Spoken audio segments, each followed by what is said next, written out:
Selamat datang di kanal ini. Kali ini kita akan mengupas tuntas pernyataan mengejutkan Kremlin yang menyebut NATO secara de facto terlibat dalam perang Rusia-Ukraina.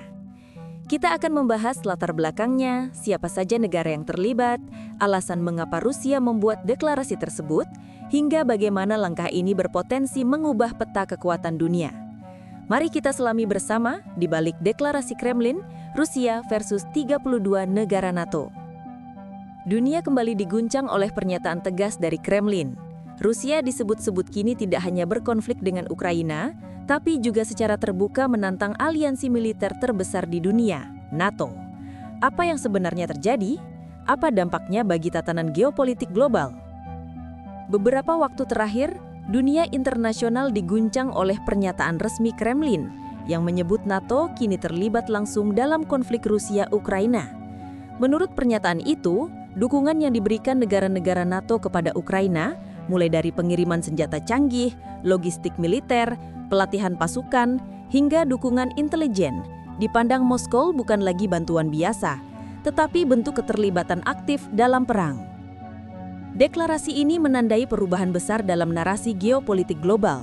Rusia kini secara terbuka menyebut 32 negara anggota NATO sebagai pihak lawan yang de facto sedang berperang melawan Moskow. Ini bukan sekedar pernyataan simbolis.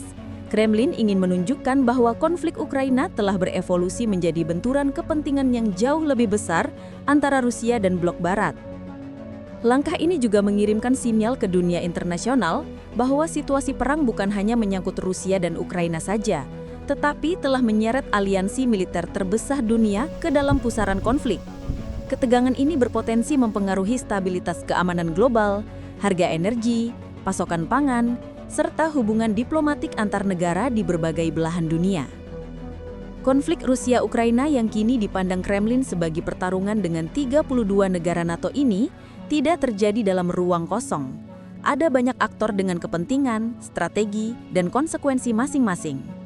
Di pihak Rusia, pusat pengambil keputusan berada di Kremlin di bawah Presiden Vladimir Putin, dengan dukungan Kementerian Pertahanan Rusia, intelijen militer GRU, serta berbagai unit tempur reguler dan non-reguler.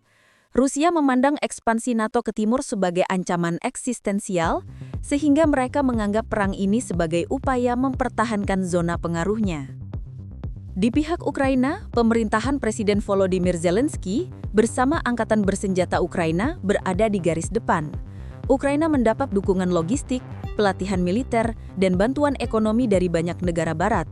Di belakang Ukraina berdiri blok NATO yang kini beranggotakan 32 negara, mulai dari Amerika, Inggris, Jerman, Prancis, Kanada, Turki, Polandia, negara-negara Baltik, hingga negara Nordik seperti Swedia dan Finlandia.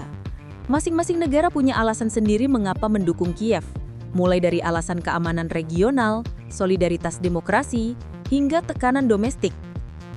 Di luar aktor utama itu, ada pula Uni Eropa sebagai institusi yang mengkoordinasi sanksi ekonomi terhadap Rusia, PBB yang berperan sebagai mediator diplomatik, dan berbagai organisasi internasional yang terlibat dalam kemanusiaan serta penyaluran bantuan. Dampak dari konflik ini juga merembet ke negara lain. Negara Eropa menghadapi krisis energi akibat terhentinya pasokan gas dan minyak dari Rusia. Negara-negara berkembang di Afrika dan Asia ikut terdampak oleh krisis pangan karena terhambatnya ekspor gandum, jagung, dan pupuk dari Laut Hitam. Investor global mengalami gejolak pasar modal, inflasi melonjak di banyak negara, dan masyarakat dunia merasakan kenaikan harga energi dan bahan pokok. Jadi, konflik ini bukan sekedar Rusia versus Ukraina atau Rusia versus NATO. Ini adalah pusaran geopolitik yang melibatkan pemerintah, aliansi militer, pasar global, lembaga internasional, dan miliaran manusia yang merasakan dampak langsung maupun tidak langsung. Untuk memahami eskalasi Rusia-NATO, kita harus menelusuri kronologi waktunya.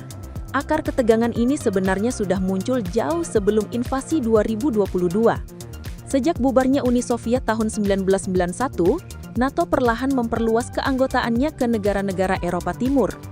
Rusia memandang ekspansi ini sebagai ancaman yang semakin mendekati perbatasannya. Ketegangan besar mulai terlihat pada tahun 2014 ketika Rusia menganeksasi Crimea setelah pergolakan politik di Ukraina. Sejak saat itu, hubungan Rusia dan Barat memburuk drastis, diwarnai sanksi ekonomi dan latihan militer di wilayah perbatasan. Pada 24 Februari 2022, Rusia melancarkan invasi skala penuh ke Ukraina. Disinilah NATO mulai intens mengirim senjata, bantuan keuangan, serta intelijen kepada Ukraina. Dukungan ini meningkat dari sekedar bantuan defensif menjadi paket senjata canggih yang bisa menjangkau wilayah Rusia.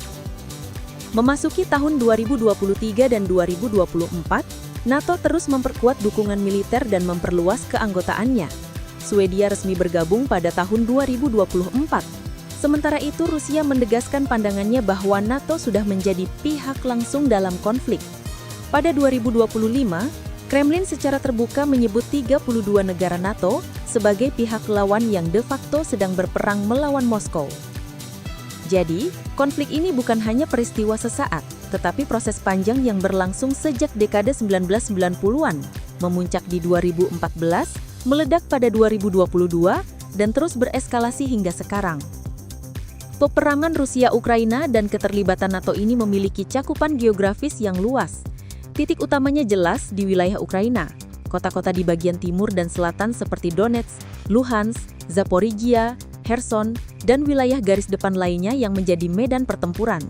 Laut Hitam dan perbatasan Polandia-Belarus juga menjadi jalur logistik serta wilayah sensitif yang diawasi ketat. Namun dampaknya tidak berhenti di Ukraina saja. Negara-negara NATO di Eropa Timur seperti Polandia, Lituania, Latvia, Estonia, dan Romania memperkuat pangkalan militernya. Baltik, Laut Utara hingga Kutub Utara kini menjadi arena latihan dan patroli militer intensif. Bahkan Asia Pasifik mulai merasakan gema konflik ini, karena hubungan Rusia dengan Tiongkok, India, dan negara-negara ASEAN ikut terpengaruh oleh dinamika ini. Siapa yang diuntungkan? Tidak ada pemenang sejati dalam perang sebesar ini, tetapi ada pihak yang relatif mendapat keuntungan. Perusahaan industri pertahanan di AS dan Eropa mengalami lonjakan permintaan senjata dan amunisi. Negara-negara produsen energi seperti AS, Norwegia, dan beberapa negara Timur Tengah memperoleh keuntungan dari naiknya harga minyak dan gas serta meningkatnya permintaan dari Eropa. Negara-negara yang menjadi jalur transit logistik juga mendapat pemasukan ekonomi baru. Siapa yang dirugikan? Ukraina jelas mengalami kerugian paling besar, kehilangan nyawa warga sipil, dan rusakan infrastruktur, serta terhentinya aktivitas ekonomi. Rusia pun menanggung kerugian besar, sanksi ekonomi yang memukul sektor finansial dan teknologi, isolasi diplomatik, dan tekanan sumber daya akibat perang berkepanjangan.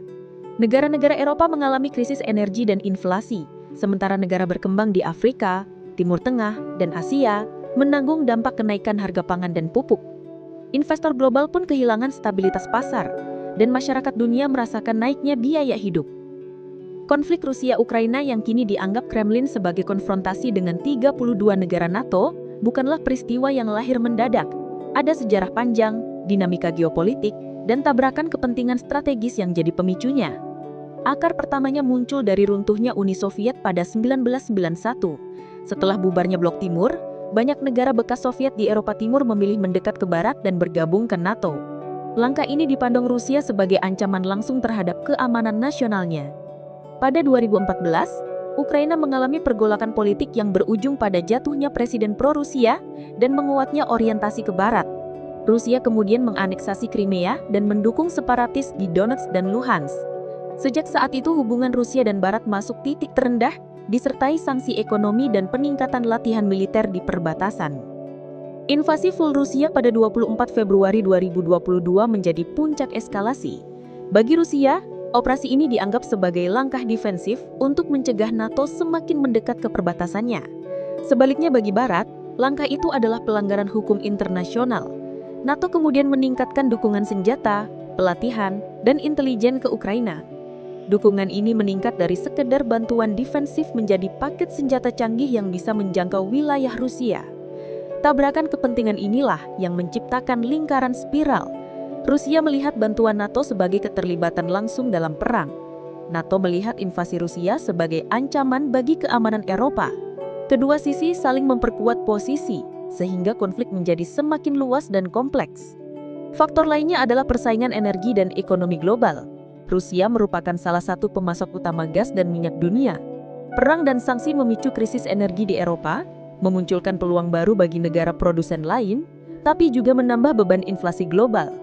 Jadi, konflik ini terjadi karena kombinasi faktor historis, Perang Dingin dan bubarnya Uni Soviet, faktor geopolitik, ekspansi NATO dan respon Rusia, faktor ekonomi, energi dan pasar global, serta faktor politik domestik di masing-masing negara.